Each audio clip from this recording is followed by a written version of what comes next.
Holy shike, let's talk about pigs. Here's your host of the Pork Podcast, Jennifer Shike. There's just something about the story behind the story. And as a storyteller, I'm always searching for ways to give readers just a little bit more. And that's what the Pork Podcast is all about, bringing you stories of the people and the progress of the pork industry. I'm Jennifer Shike. Let's go find just a little bit more.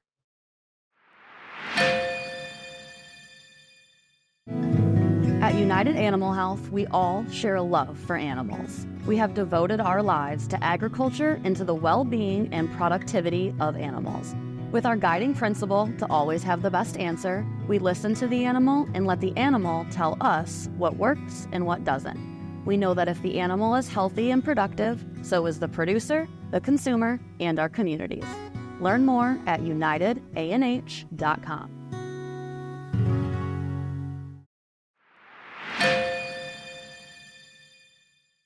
When you hear the Maschhoff name, what comes to mind?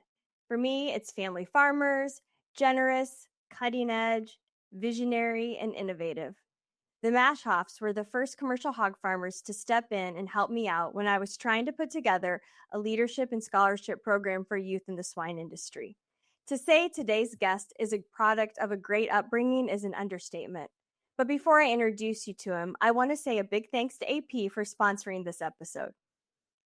Growing up on his family's pig farm, Josh Maschhoff says he was on the payroll by the time he was in third grade.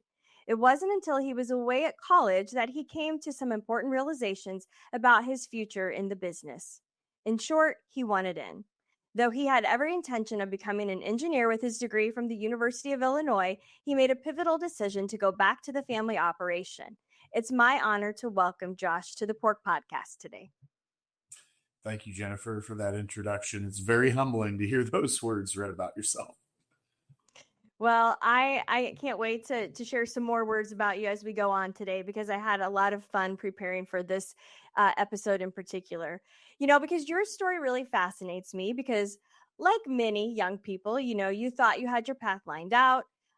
You were part of a top-rated engineering program, but something changed your mind along the way and opened your eyes up to where your heart truly was. Tell us about what that moment was for you. Well, I joined a fraternity, the AGR fraternity, when I was a freshman at the University of Illinois, and I had immediately a bunch of pledge classmates and friends that had common backgrounds that I didn't know. I was the only kid in the fraternity from Southern Illinois and in that class, as far south as you could get. And I noticed pretty quickly those guys were very interested in my family's business, something that I considered just day job. And I'd been there, like you had mentioned, since the third grade. My first job of picking up bin bolts around a new bin that we had constructed. But it quickly dawned on me that they were very interested in asking me a lot of questions about what was going on with the family business, and I didn't know any of the answers.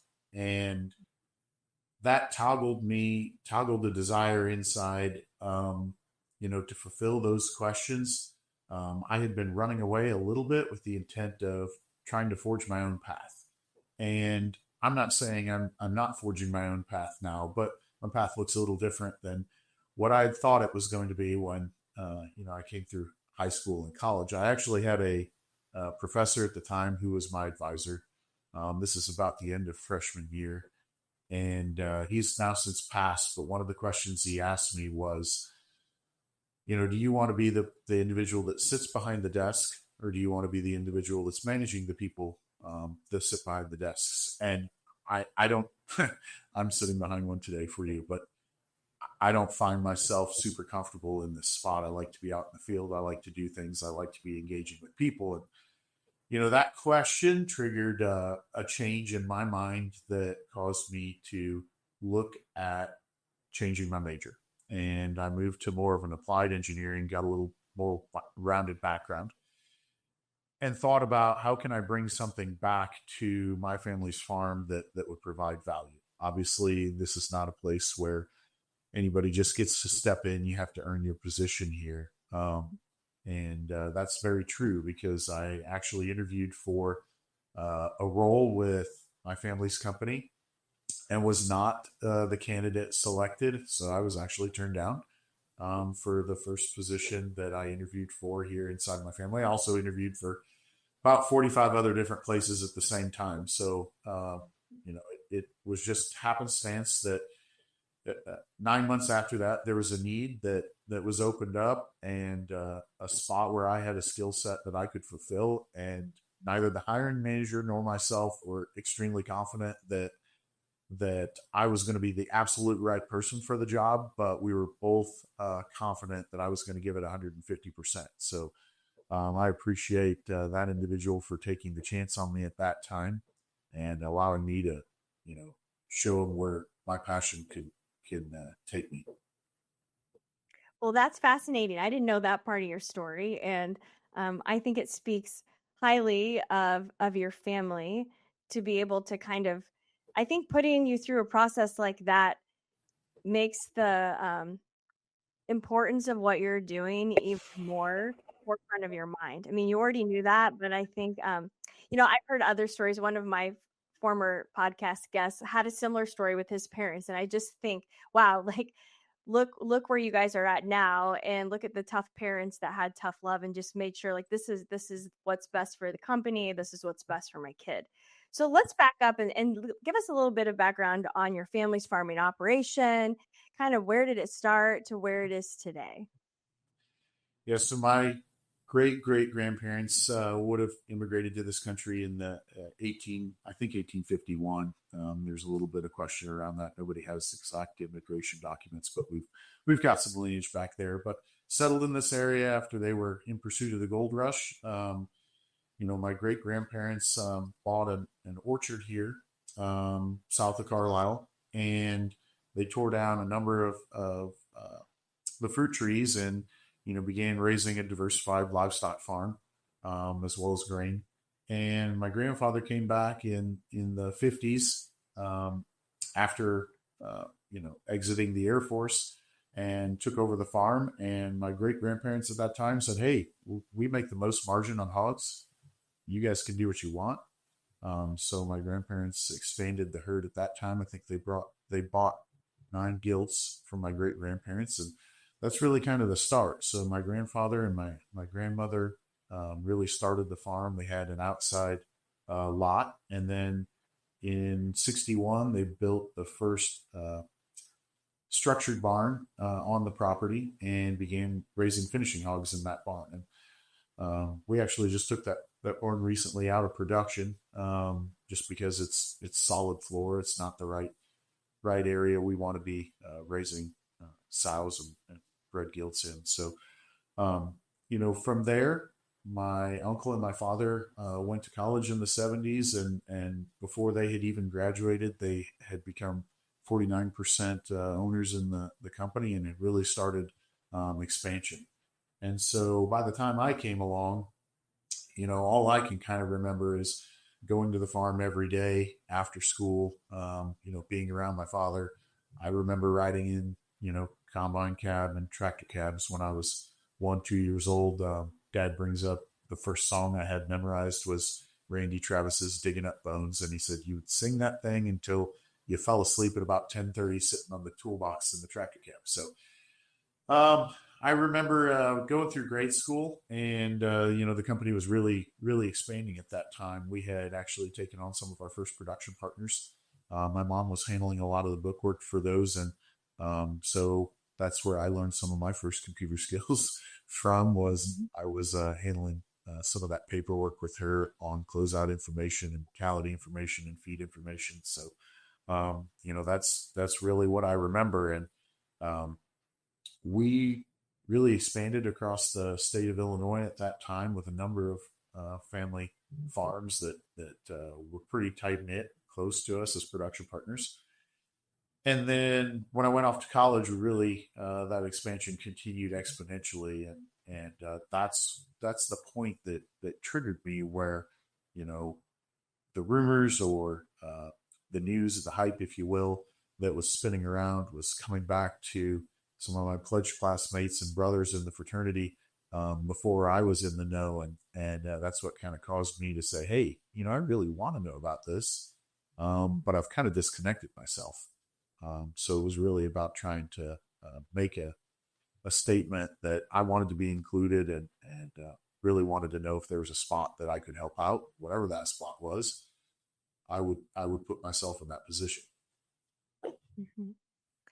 When you were growing up, do you feel like your family encouraged you to come back to the farm, or did they encourage you to go, do your own thing? Or what was that atmosphere like for you being a part of the Maschhoff family? It was definitely encouraged to go do your own thing.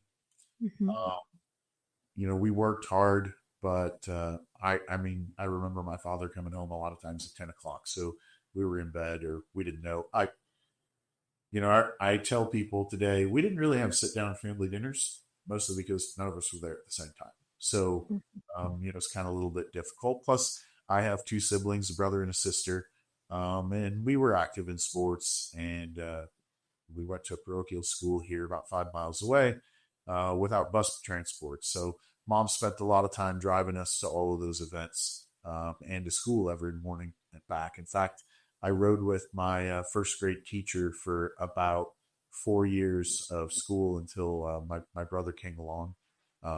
It was just easier she passed along past our house, so I got to ride to and from school with her. But it was very much encouraged. Hey, go make something else with your life, find something else, and you know, I think that was noble, right? In other words, nobody wants to force their kids to do exactly what they do. They're really looking at, there's got to be a better way somewhere. But in the end, there's this secret underlying passion that you kind of wish that they would come about it on their own to figure out that this is pretty cool. Yeah.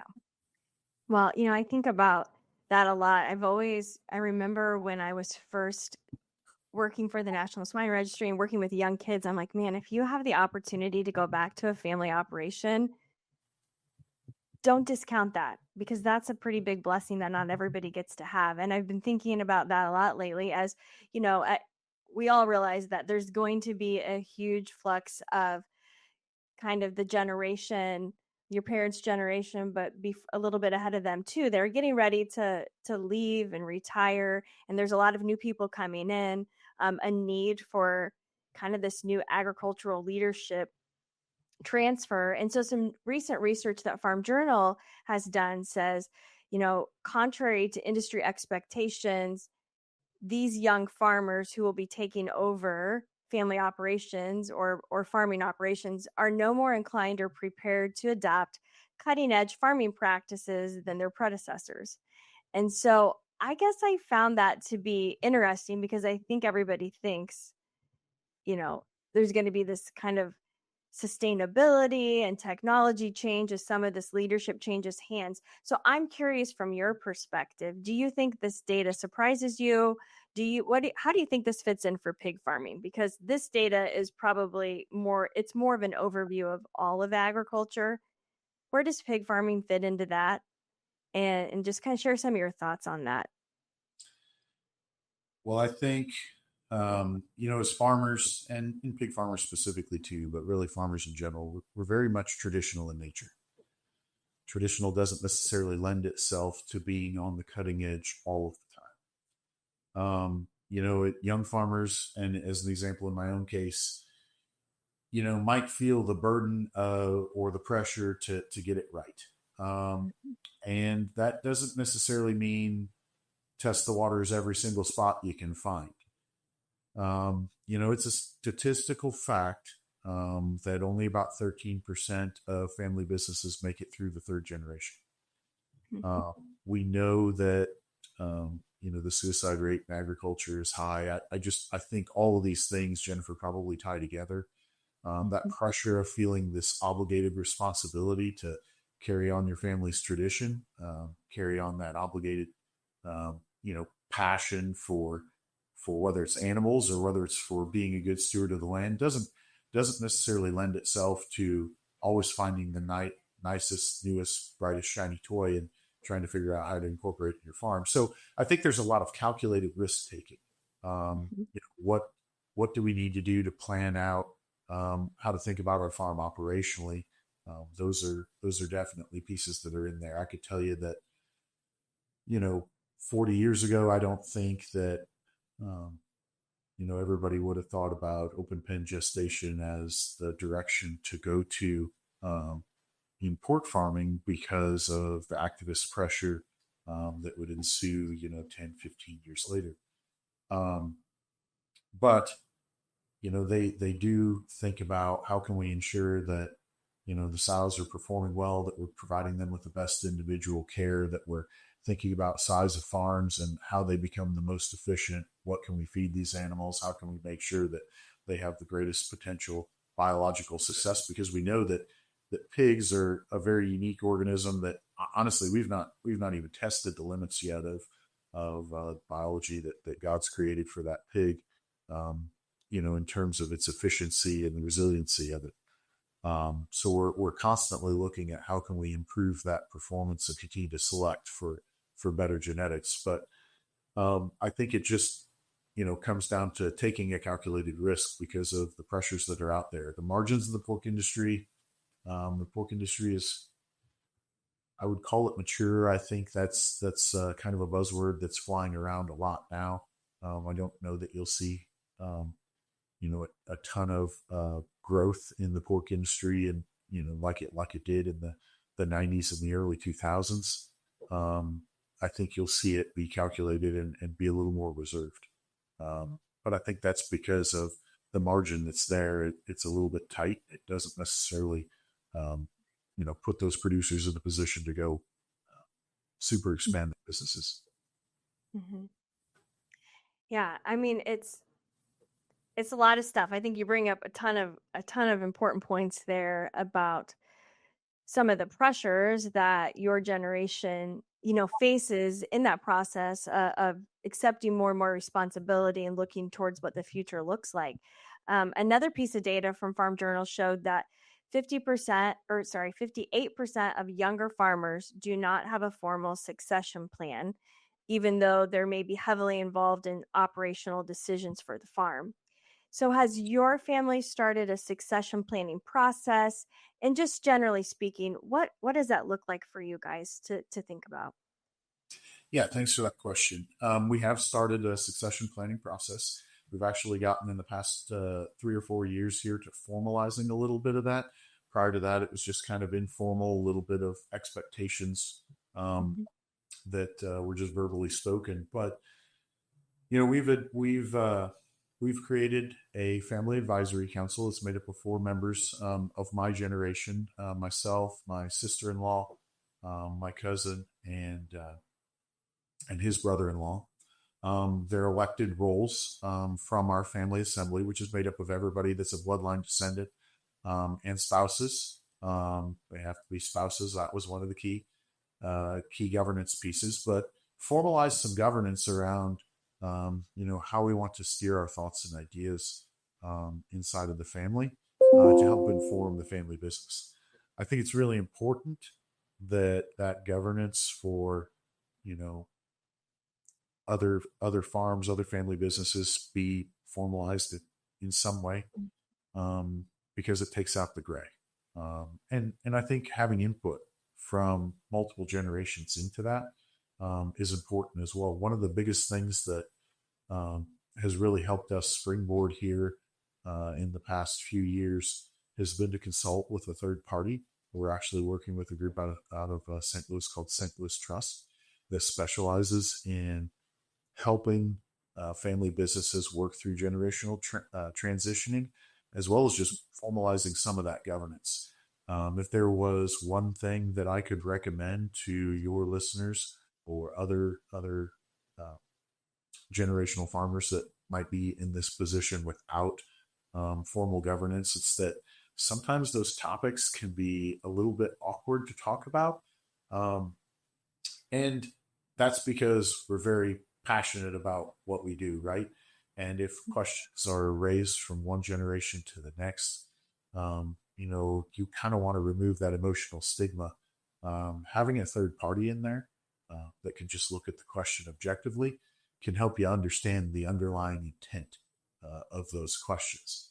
And in most cases, those intents are all very pure at heart. But, asking the question is just something that everybody might want to avoid a little bit at first. And so I think this is one of those pieces that you can't rip the Band-Aid off soon enough to start to think about it, and have those discussions open and honestly. Yeah.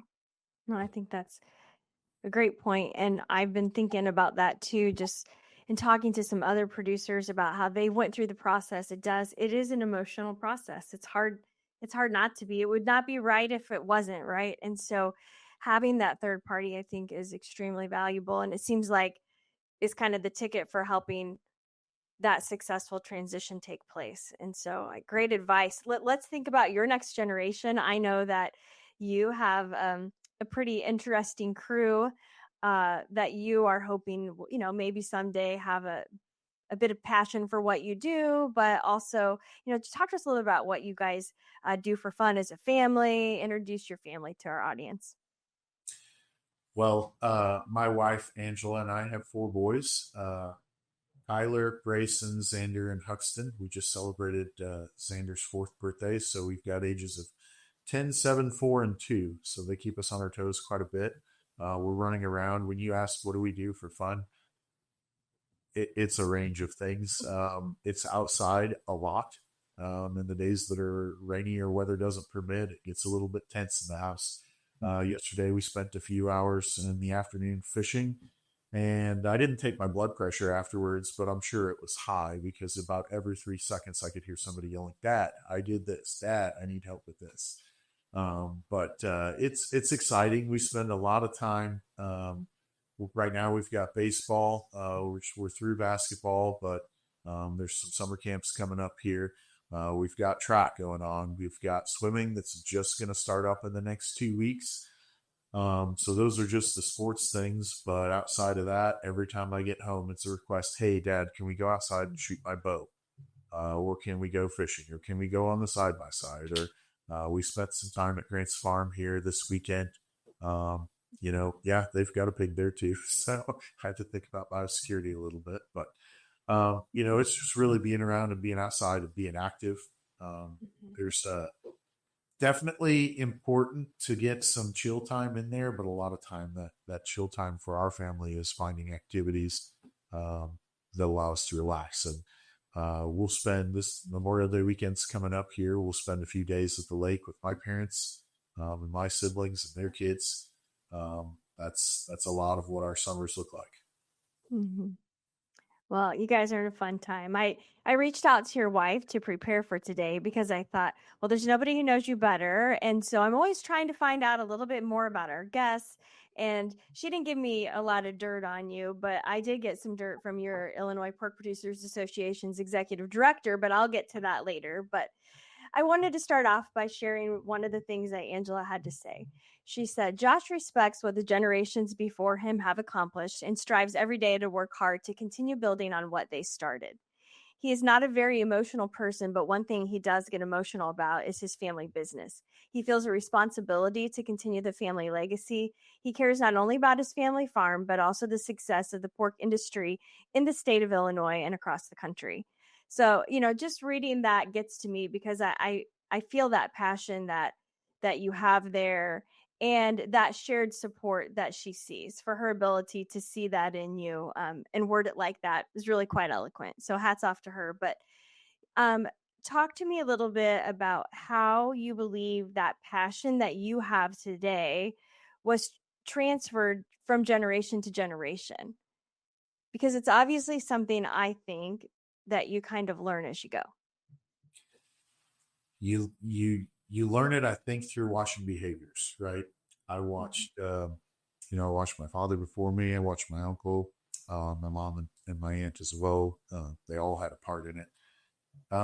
But the amount of time and effort and work they put in, it even started before with my grandfather. It's not just about the business itself though, right? It's about the overall opportunity to what is your main mission in life. And for us, that's about, helping other people. And I think more formally here, the company's actually gone through a little bit of a revision of some of our purpose and mission statement. It's now called our purpose. And we formalize that into feeding families and building communities. And really, that's what I saw my grandfather, my grandmother doing.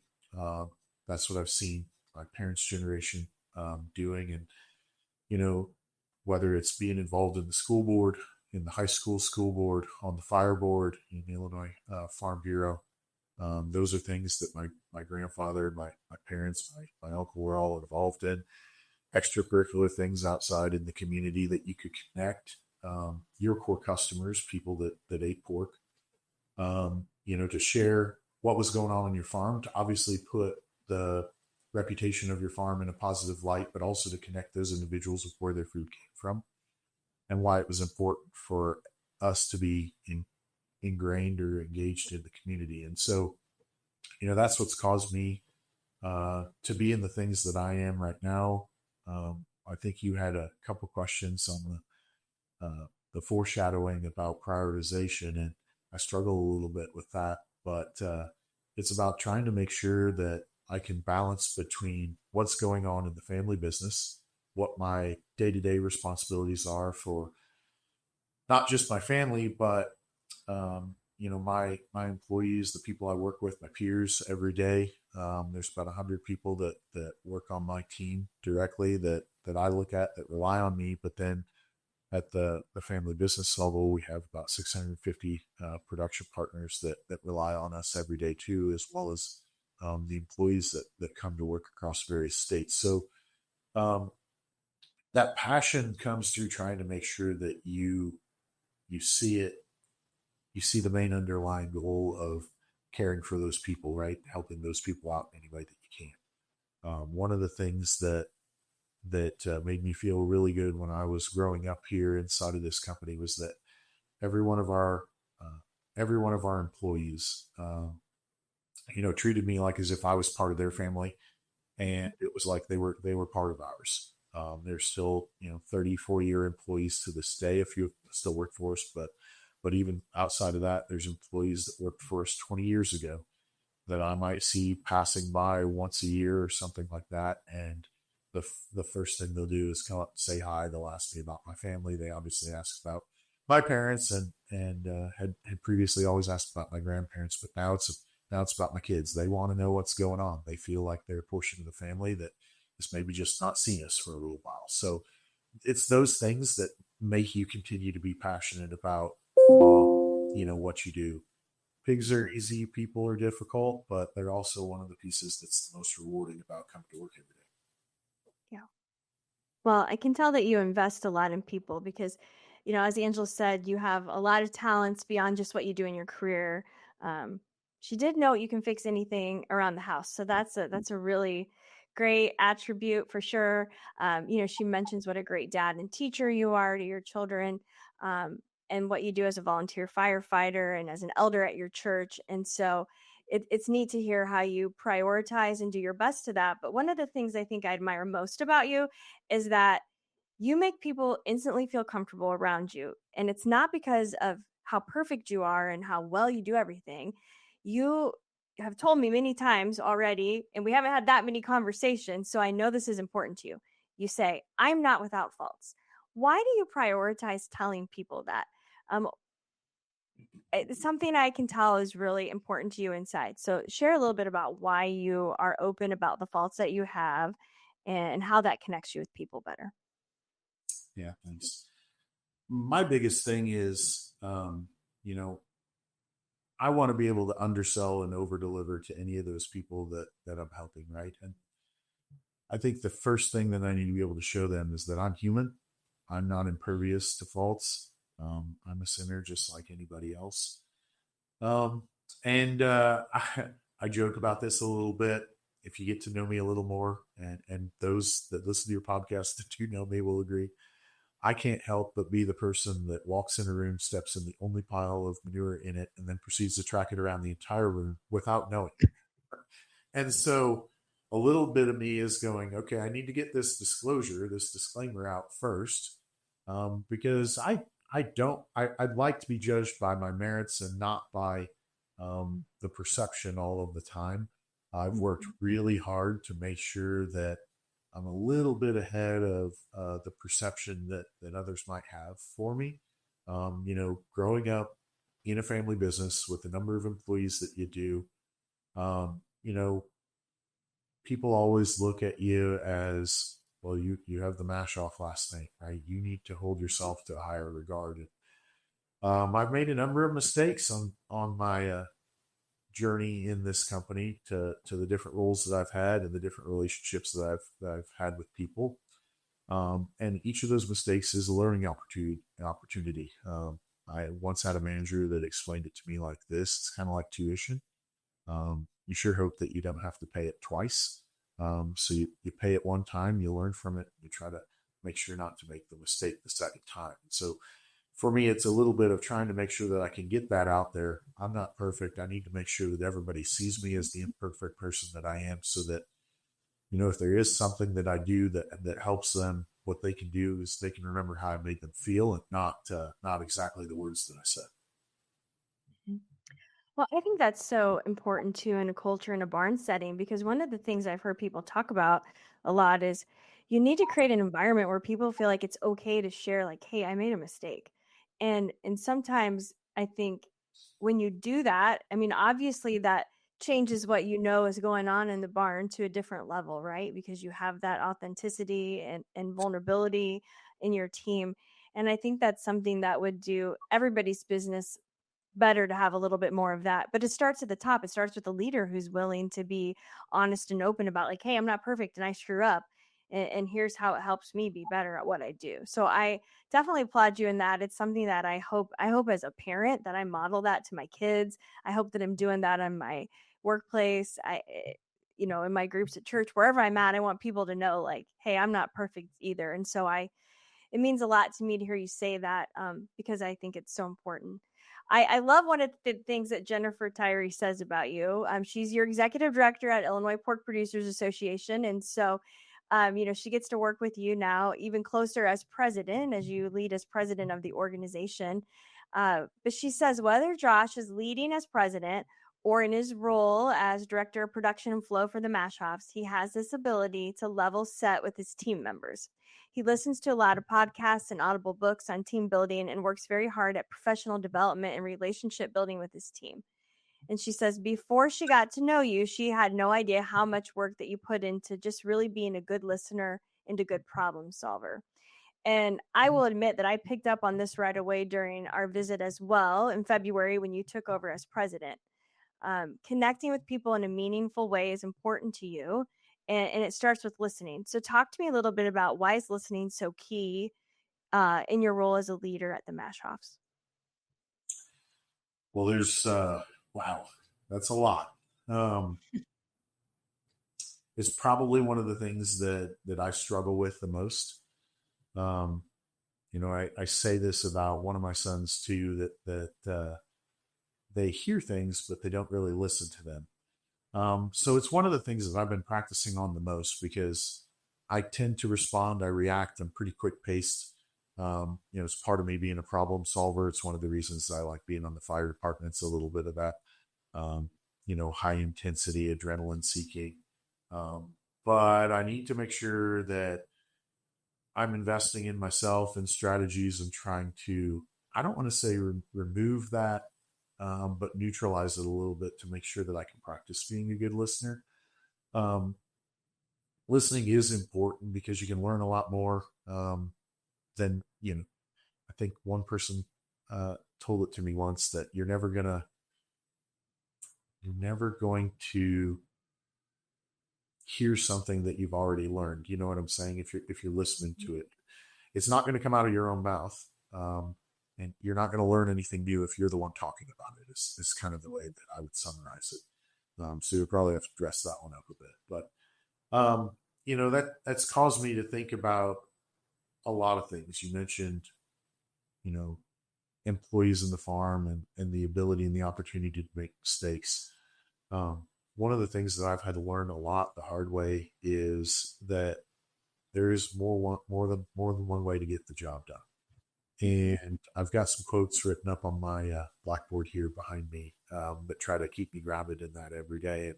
And one of them is, if they get to the same end, does it matter how they got there? And when I was more immature in my professional career, I used to say, well, yeah, it matters, right? I could have gotten there faster. I could have done it with less cost. I could have done it more efficiently, or I would have done it in a better way. Um, but in the end, like, you have to take that with a little bit of balance. And, if you hear what those individuals have to say, you might be more inclined to understand that allowing them to make their own mistakes, allowing them to learn from their own mistakes, helps them build their own uh, skill set, their own experiences, and it'll probably provide a better outcome for you in the future, right? I obviously am forthcoming with my faults because I look at it as a way of, if I could just tell somebody, here's all the mistakes I've made, maybe I could see them not make the same mistakes that I've made myself. But a little of me is now starting to mature and realize that if I don't allow them to make some of those mistakes and I just tell them, they might not listen to what I have to say, or might not fully appreciate or recognize it till after they've made those mistakes themselves. I probably protect my boys a little bit by putting them in a bubble. But in the end, there's some pieces where I have to realize there's some calculated mistakes that I can see that they're going to make, and I have to allow them to make those so that they can learn from them. Mm-hmm. Well, and then listening once they've processed, to me, it's like, it's kind of all that full circle, right? And when they've made the mistake, having somebody that they can go to talk to about it, that they feel is going to listen and not judge them or be critical of them, I think is key. I mean, I think about that too. My mind's on this a lot. I think if we're in agriculture, which is such a tough area, we're being silly not to think about it. But, mental health awareness is important, and it is Mental Health Awareness Month. I just put a story out last week about listening, where, it's all about things I've learned about listening. I'm not always a great listener. Sometimes I just have fun being a talker, and I have to stop and really think about listening at times as well. But man, I've learned a lot, to your point, from people. And being a journalist, the only way I can be good at this job is to truly listen to people, and not just listen to hear what their answer is, but to listen for what the story is, right? And I think we all need to be listening for what the story is in people, because they may be saying one thing, but that may not be really the story that we need to hear. And so, um, yeah, it's a good thing to think about, and to challenge yourself to do more of. I mean, I'm sure you learn a lot of leadership lessons in your role with the fire department too, because you're in some pretty challenging situations that require fast thinking. What a leadership lesson that you've learned from that part of your life that has helped in other areas? Well, obviously, safety comes into play a lot, right? So, I'm not the one that knows the most there. I don't have the most experience. So, one of the most important pieces that I do listen um, is to those leaders there that have a little bit more experience than me. Um, it's probably not the best spot for me to give you perspective on some of my leadership tendencies. That's my go-to. The fire department is my go-to for the place that I can go and be told what to do rather than have to instruct anybody else what to do. So it's a little bit of my solace, if you will, to have somebody else tell me what direction we're going to go and not have to be the one that feels like that weight's on their shoulders to decide. But there's a lot of leadership components that come into there, and I watch people from different backgrounds, different perspectives come into the fire department, and it's a little bit rocky at first, especially if you have new people join or others, because everybody, again, is it's similar to farming in that how passionate everybody is about their particular experiences or about the knowledge that they have, and tensions can flare pretty quickly.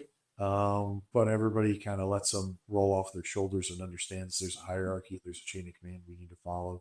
And everybody's really, their underlying intent is all to pull the rope in the same direction. So if we're not listening, we're not going to be very effective at doing that. And so that's one of the key things that we have to remember.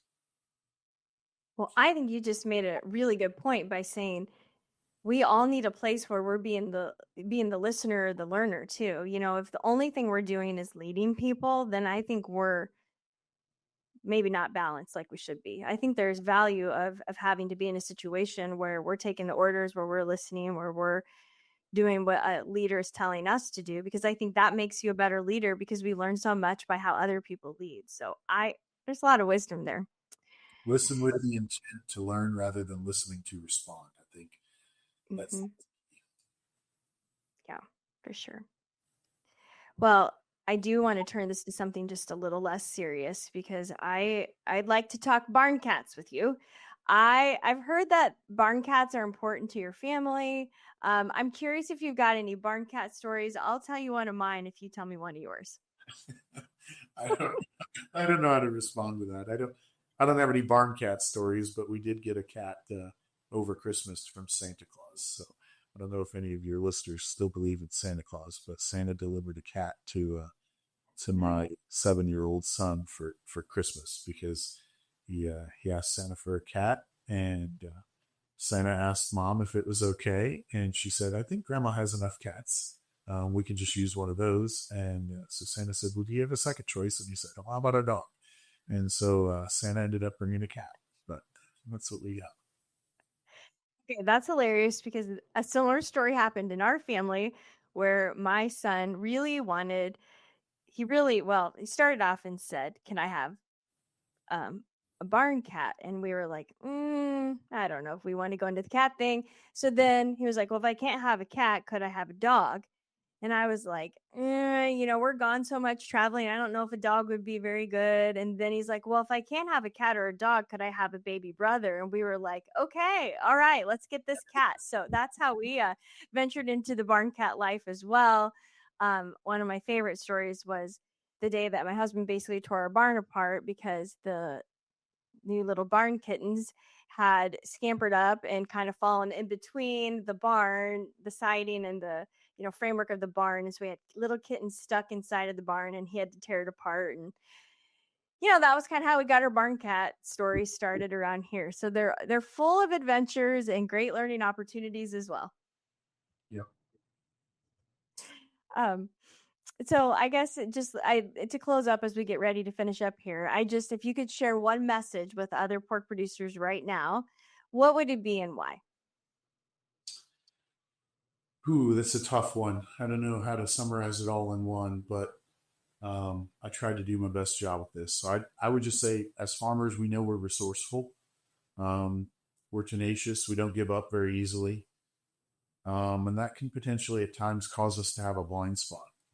Um, as you talked about the next generation farmer and maybe not necessarily being as adaptive to technology or as prepared to accept those new challenges as quickly as they might, I think it would be, don't let the passion and pride that are our biggest strengths turn into a potential weakness in causing that blind spot. We've got to know when to anticipate that a slight deviation, if you will, in course is necessary to continue to make us sustainable.